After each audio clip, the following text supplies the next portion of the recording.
திமுக மீதான எதிர்ப்பு அலையால் அதிமுகவின் வாக்கு வங்கி உயரும் என அதிமுக முன்னாள் அமைச்சர் RB உதயகுமார் தெரிவித்தார்.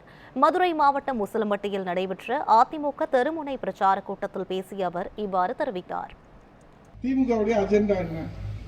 100 நாள் வேலை திட்டம் கொடுக்கணும், காவிரியை காப்பாற்றணும், முல்லை பெரியாரை காப்பாற்றணும், 58 கால்வாய் கொடுக்கணும், விலைவாசியை குறைக்கணும், சட்ட ஒழுங்கை காப்பாற்றணும், மின்சார கட்டணத்தை குறைக்கணும், சொத்து வரியை குறைக்கணும், குப்பை வரியை குறைக்கணும். இது அவங்க அஜெண்டா. அதான தவிர சொன்னாங்க. அவங்க அஜெண்டா ஒண்ணுமே இல்லை.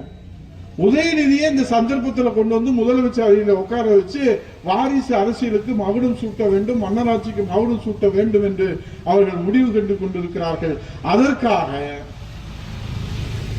அதற்காக எத்தனை 1000 கோடி வேண்டுமானாலும் அவர்கள் செலவழிப்பார்கள்.